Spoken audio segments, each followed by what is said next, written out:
For the first time in 11 years, the critically acclaimed MMORPG Final Fantasy XIV is embarking on an entirely new era for its story arc. Dawntrail sets its sails for completely separate regions filled with cultures and histories never seen in the game's long history.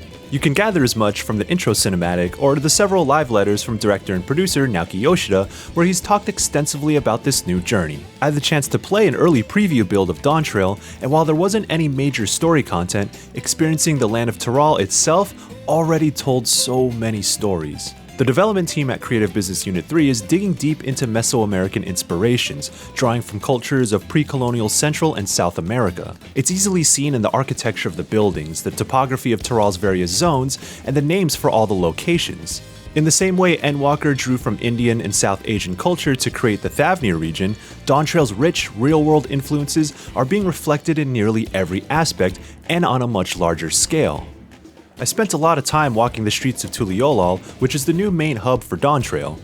Going through the marketplace full of vendors, seeing the textiles and structures that make up the town, and watching the NPCs go through their animation sets establishes a sense of place that has deep roots. It's not so much pulling directly from those real-world inspirations, rather a blending of them with the development team's own imagination to make something wholly unique for Final Fantasy XIV, yet so familiar to those who know a bit about the indigenous peoples of Mesoamerica and Latin America.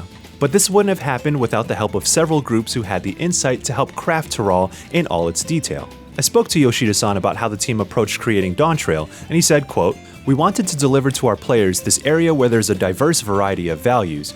People have different views of their politics and are trying to come to a mutual understanding. We started researching more about the history behind these different cultures that exist in that real-world region, down to even the food and the history behind some of that food." He further explained how it was a multi-team effort, with their localization teams abroad and other branches of Square Enix to make sure that the ideas that the Japan team had wouldn't misrepresent the cultures it pulled from. Yoshida continued by saying, "We went to an external company, making sure that we're getting advice from them and input on what is appropriate and what could potentially be a risk. We made sure we were discussing and hashing things out to have an appropriate depiction of what we wanted to show in certain areas. So while it is all fantasy and fiction, we wanted to also make it seem very real at the same time, a very grounded world." He went on to explain how outside consultants advise on preliminary material, which led to discussions on how certain things can be misrepresented or potentially offensive. Yoshida-san said that the team pushed to understand why it'd be the case in those particular instances, and instead of abandoning the initial idea entirely, they wanted to work to develop a deeper understanding and deliver those ideas with better intent. He concluded, "We do want to emphasize that we did our due diligence, not just internally, but then we also made sure to get proper feedback and advice." While all of the groundwork is crucial for doing right by its direct influences and creating something that's still authentic, it seems to be the crux of the main scenario questline. Yoshida-san mentioned that having diversity in its region is necessary to tell the story about how different cultures and societies resolve their differences.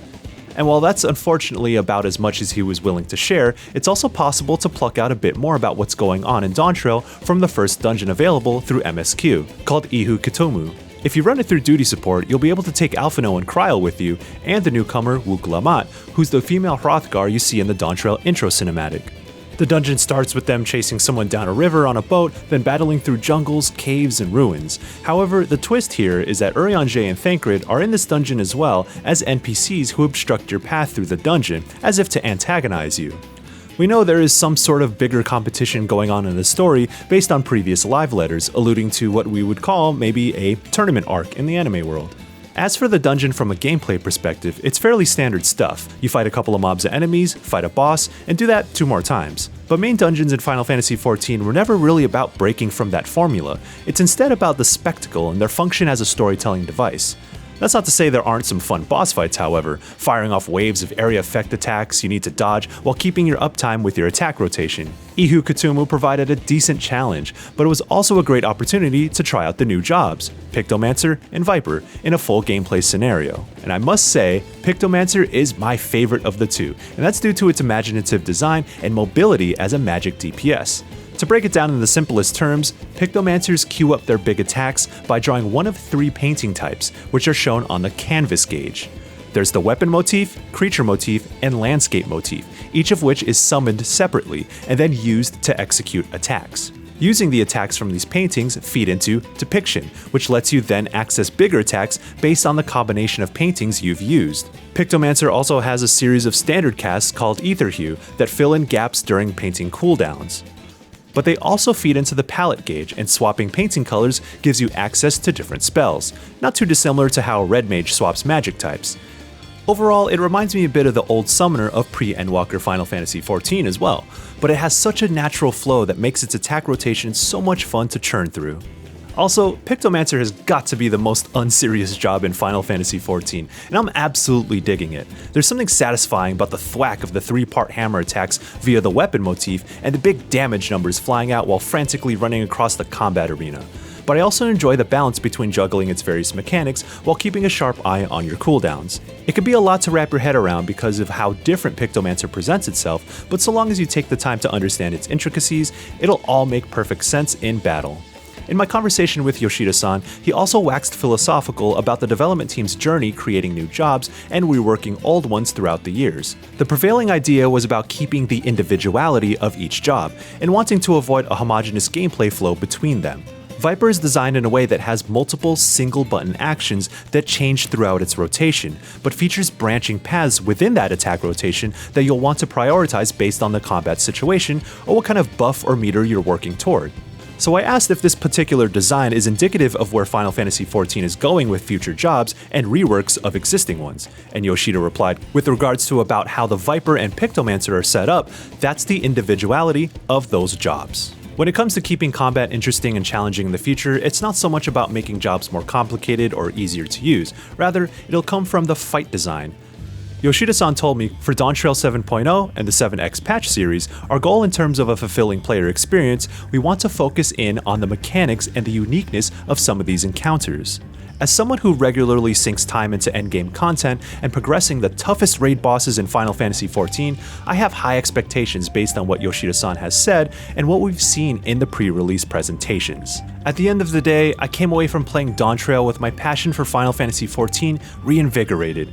I've been so wrapped up in Savage raiding, and it almost feels like a lifetime ago when I was in a puddle of tears finishing Endwalker back in 2021. At times, it's been as if I forgot why I fell in love with Final Fantasy XIV in the first place, so stepping out into Tural for the first time, I was reminded that Final Fantasy XIV has still got it, and there's still so much left in the tank for the critically acclaimed MMORPG. And that's just what's on the surface, because as Yoshida-san has said, they just can't say anything about the deeper story. And from what we've seen about the futuristic city of Solution 9 and the secret technology buried underneath Tural, I'm also reminded that Final Fantasy XIV is all about the wild twists and turns along the way. Final Fantasy XIV has resonated with me so much over the years for how it has always made me reflect on my own life, whether that be about friendships, fighting for something greater, or confronting mortality with a brave face. One of my favorite pieces I wrote for GameSpot was on Shadowbringers and patch 5.3's story, and just how much I love G'raha Tia and the characters who embody such powerful narrative themes. Now here he is eating tacos in the streets of Tulialo. And so, from everything I've gathered, Dawntrail will be hitting another theme that's close to home, venturing into new beginnings, but never forgetting where you came from.